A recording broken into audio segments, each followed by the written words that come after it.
Basic सांगायचं म्हणजे माझी शुगर 473 होती काही महिन्यांपूर्वी आणि त्यावेळेला माझ्याकडे दुसरा ऑप्शन नव्हता काही.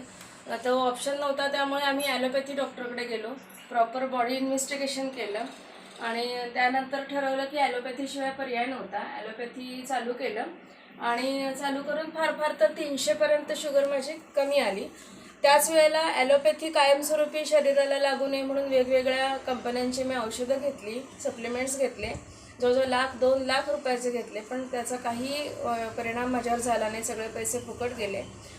ते करत असतानाच समर्थ सोशल फाउंडेशन मार्फत म्हणजे प्रेमानंद पेडणेकर साहेबांची आणि माझी ओळख होतीच आणि त्यांनी मला समर्थ सोशल फाउंडेशनचा ऑप्शन सुचवला आणि समर्थ सोशल फाउंडेशनचं मी अँटॉक्स डी आणि अँटॉक्स टी हे एका वेळेला मी चालू केलं.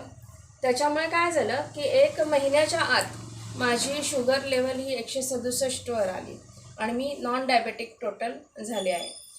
तर अतिशय चांगले रिझल्ट आहेत अँटॉक्स डीचे आणि अँटॉक्स टीचे.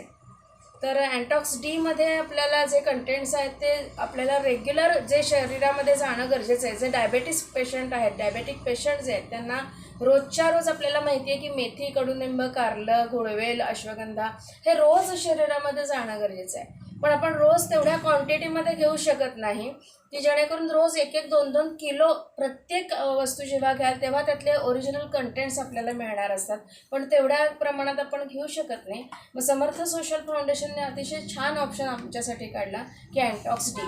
ह्याच्यामध्ये हे 10 प्रकारचे कंटेंट्स आहेत की जे ओरिजिनल अर्क स्वरूपात काढल्यामुळे आपण एवढ्या क्वांटिटीत जे खाऊ शकत नाही ते अर्क स्वरूपामध्ये असल्यामुळे आपल्याला त्याचे सप्लिमेंटरी आपल्याला उपयोगी पडतं आणि आपल्या शरीराला ते लागू होऊन आपण आपला बॉडी बॅलन्स रेग्युलर यायला मदत होते. त्याच्यात